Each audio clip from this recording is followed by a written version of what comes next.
বনি ইসরাইলের সময় এক ছোট্ট গ্রামে বার্শিসা নামে অত্যন্ত ধার্মিক একজন ব্যক্তি ছিল। তাকে সন্ন্যাসী বলা যেতে পারে। সে আল্লাহর একত্ববাদে বিশ্বাস করত এবং বিশ্বাস করত যে ঈসা আলাইহিস সালাম আল্লাহর একজন রাসূল। সেই গ্রামে 3 ভাই ও 1 বোন থাকত। সে ভাইদের জিহাদের জন্য ডাকা হলো, কিন্তু তারা বোনকে একা রেখে যেতে চাইল না। কার কাছে রাখবে চিন্তা করতে লাগলো।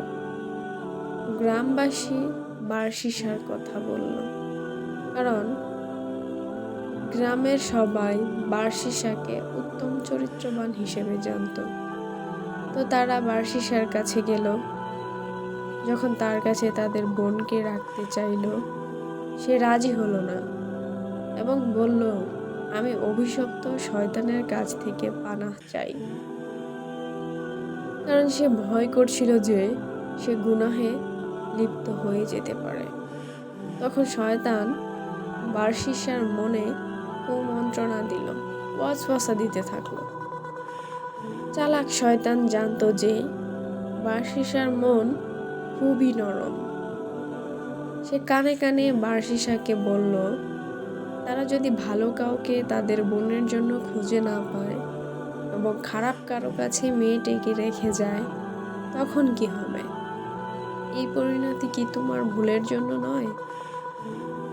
বার্শিসা বুঝতে পারেনি যে এটা শয়তানের কুমন্ত্রণা। মানুষের প্রতি দরদের কারণে মেয়েটিকে সে সাহায্য করতে রাজি হলো। সে মেয়েটি গির্জার বিপরীতে একটি ঘরে থাকতে দিল। গির্জার সামনে মেয়েটির জন্য খাবার রেখে আসতো। মেয়েটি নিজে এসে খাবার নিয়ে যেত। বার্শিসার সাথে তার দেখা হতো না।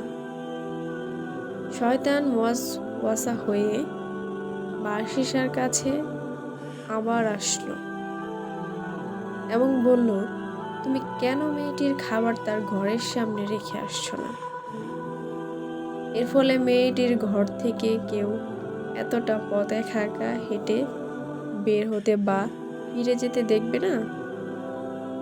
বার্শিসা রাজি হলো এবং মেয়েটির ঘরের সামনে খাবার রেখে আসতে শুরু করলো। শয়তান এতেও খুশি হলো না। সে আবারও আসলো এবং কানে কানে বলল, কেন তুমি তার ঘরের ভিতরে খাবার দিয়ে আসছো না?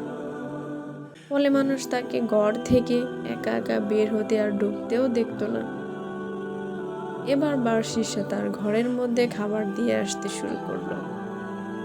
শয়তান আবার আসলো এবং বলল, মেয়েটার সাথে তোমার কথা বলা উচিত। এভাবে দিনের পর দিন একা থাকতে থাকতে সে পাগল হয়ে যাবে। বার্শিসা মেয়েটির কথা চিন্তা করে তার রুমের আড়ালে কথা বলতে শুরু করলো।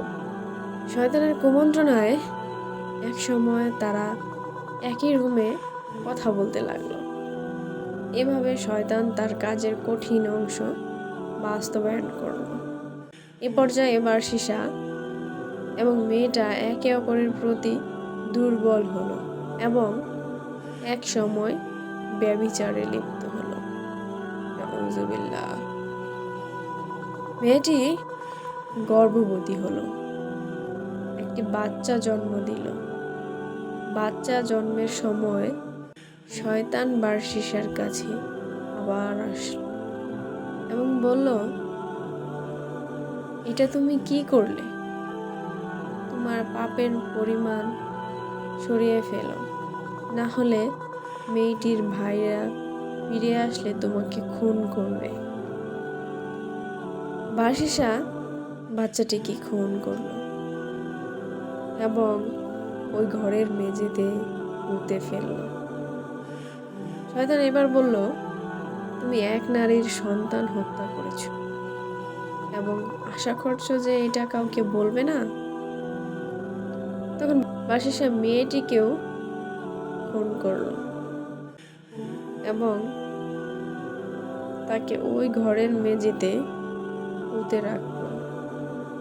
মেয়েটির ভাইয়েরা ফিরে আসলো, তাদেরকে একটা মিথ্যা কবর দেখিয়ে বলল, তোমার বোন অসুখে মারা গিয়েছে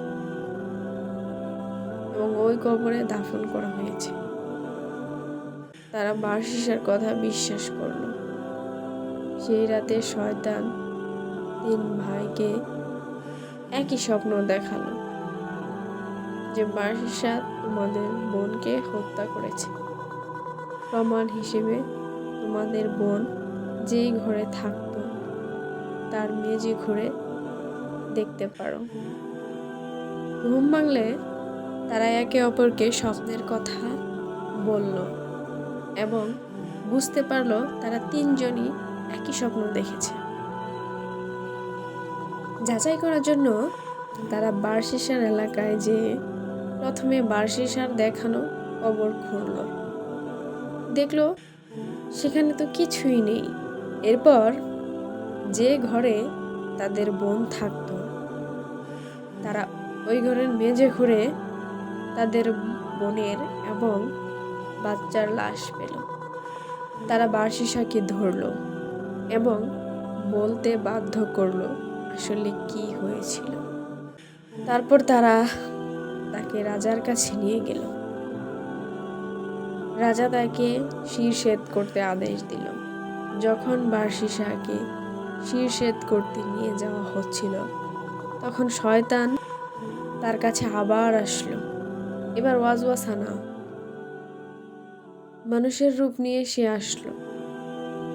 এসে বলল, শোনো বার্শিসা, আমি হলাম শয়তান।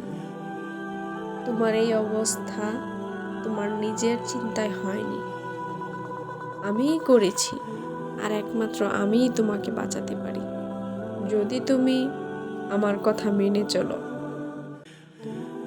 বার্শিসা বলল, আমাকে কি করতে হবে? শয়তান তখন বলল, আমাকে সেজদা করো, আমি তোমাকে রক্ষা করব। তো বাঁচার জন্য মরিয়া হয়ে বার্শিসা শয়তানকে সেজদা করল এবং কাফের হয়ে গেল। সেজদা করার সাথে সাথে শয়তান তাকে বলল, আমি এখন তোমার থেকে মুক্ত। আমি আল্লাহকে ভয় করি, যিনি বিশ্বজগতের প্রতিপালক। এই বলে শয়তান সেখান থেকে পালালো এবং বার্শিসার শিরশ্ছেদ করা হলো। কিয়ামতের দিন বার্শিসাকে যখন জীবিত করা হবে তখন সে শয়তানের উদ্দেশ্যে সিজদা করতে উঠে দাঁড়াবে। তাফসিরে ইবনে কাসির, সহিহ হাদিস।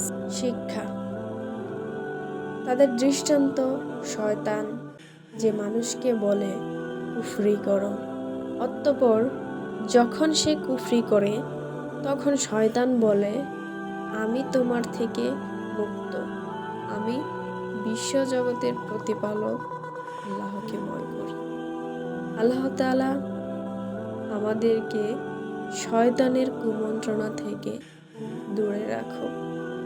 আমিন।